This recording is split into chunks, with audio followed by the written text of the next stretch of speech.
Okay, dito tayo sa SS.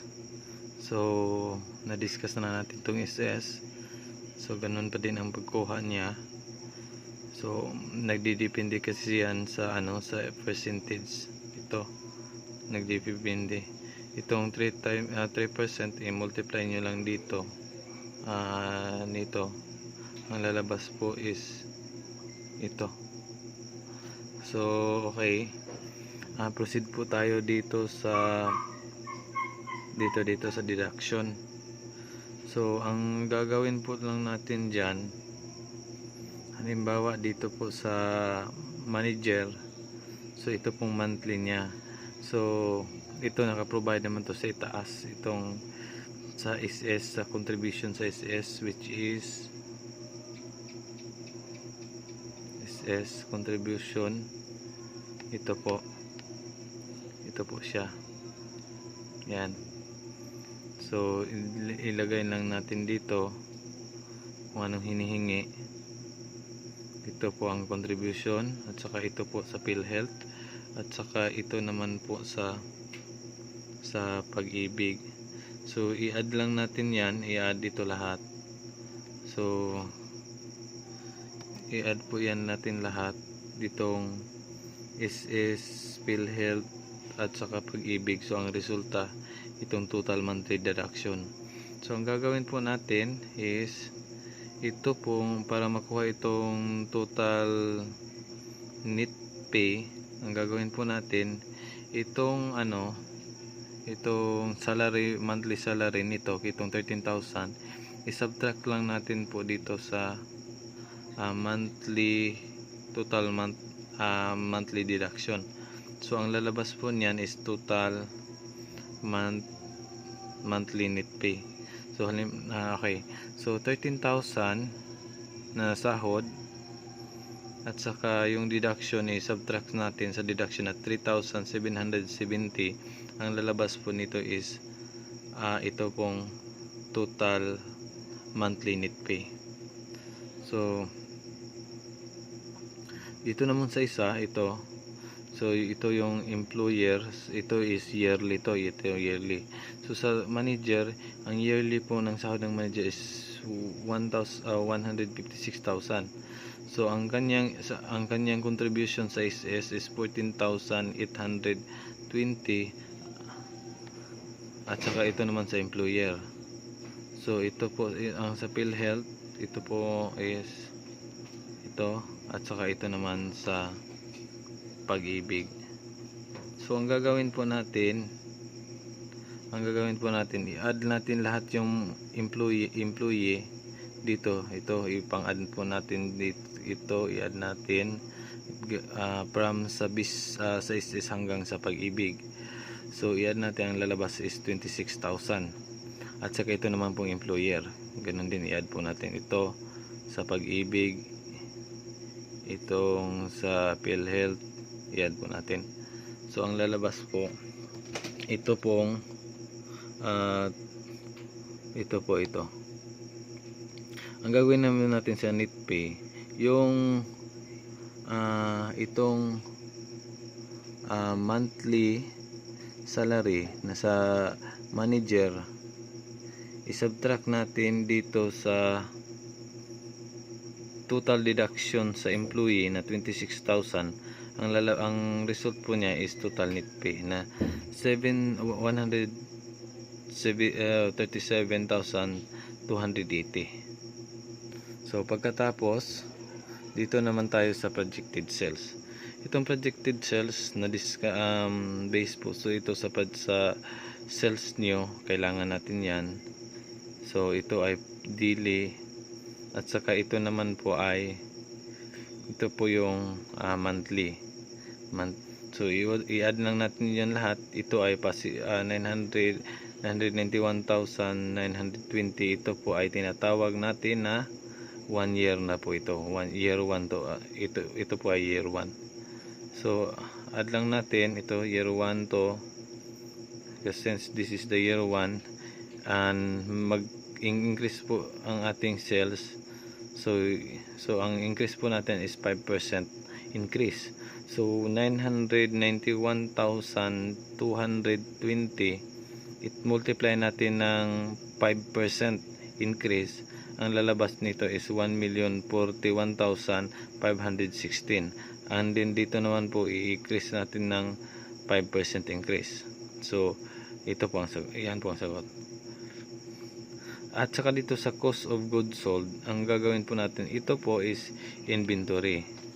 So inventory, saan po ba natin kinuha yung beginning inventory? So kinuha po natin is dito sa raw cost of material. Raw cost of material, raw materials. So ito yung inventory niya. Ito po. So ito ilagay lang po natin dito. Ilagay lang po natin dito sa year 2. So paano ba ito nakuha yung year 3? So 5% increase pa din. So 8,876,000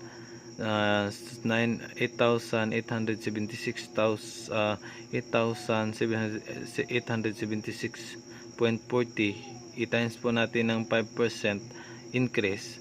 So nagiging 9,320.22. At saka ito ng tier 3 i-increase natin ito ng 5%. So 9,320.22 times 5% increase. So ang kalalabasan is itong year 4. So itong raw materials, ito po ay yearly. So makikita pa din natin to dito sa raw materials. So sa raw materials, itong yearly na 361,808. So ito po, ito po, ito. At saka yung beginning, yung inventory na naman natin, yung dito is ending, naging ang yung inventory pagdating sa beginning is naging year 2, pagdating naman sa ending inventory gawin po natin year 1. So ito is 5% increase pa din. So ito 5% increase pa din. So ang gagawin naman natin sa total cost of goods sold, so itong beginning inventory i-plus lang natin dito sa purchase of raw material, tapos i-minus po natin dito sa ending inventory. Ang lalabas po is total cost of goods sold. So ito naman po, halimbawa ito sa year 2, so 8,876.40 i-plus natin sa 379,688.40, tapos i-subtract natin sa 9,320.22, ang lalabas 379,244.80. So ganun po din ang pag-solve sa year 3. So dito naman tayo sa income statement. Ang income statement po,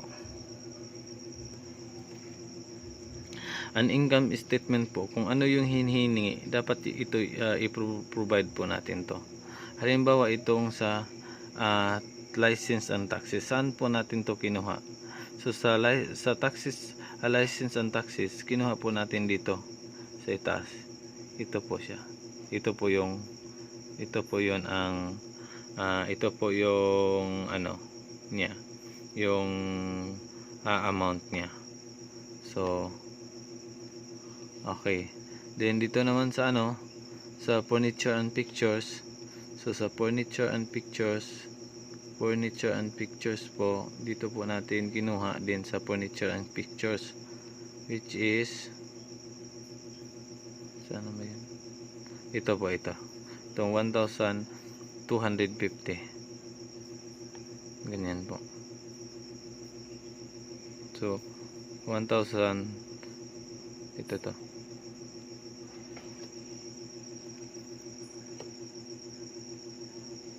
Ito sa furniture and picture.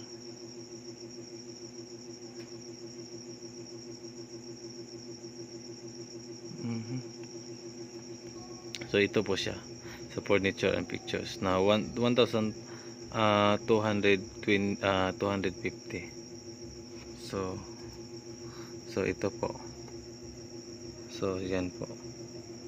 Ito. Okay.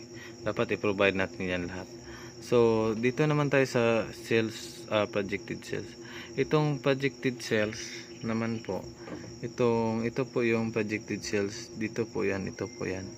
Ito po siya.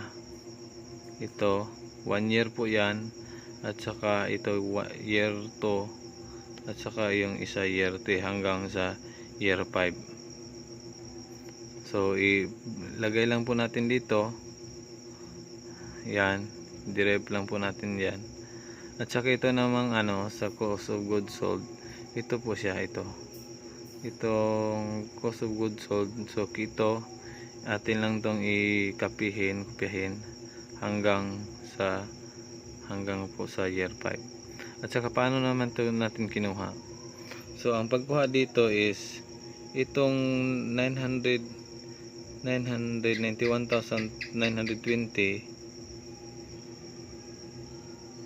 i-subtract lang natin dito, ang lalabas ito 639,188.40.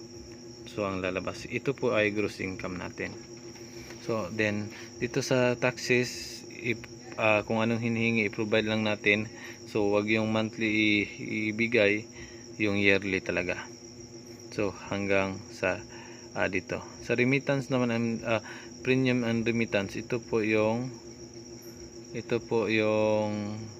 employer contribution. So makikita po natin yan, dito 8,982. So premium and remittance, ito sa premium and remittance. So ito talaga, ito ang sa premium and remittance sa employer. Ito yung year, yung annual. Pagkatapos ang gagawin po natin, pagkatapos natin ma-provide dito is ito. Paano ba na-provide natin yan lahat? Ang gagawin na lang natin is from taxes and license to premium and remittance, i-add lang natin. So ang lalabas is total operating expenses. Ito po ang lalabas, total operating expenses.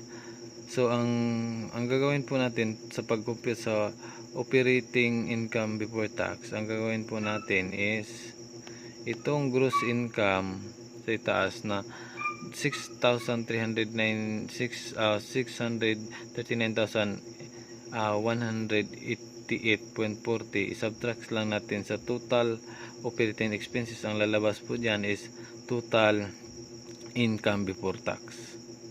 So ito naman po pag-solve sa income tax, itong operating income before tax is multiply natin sa 8%, itong 8% dito.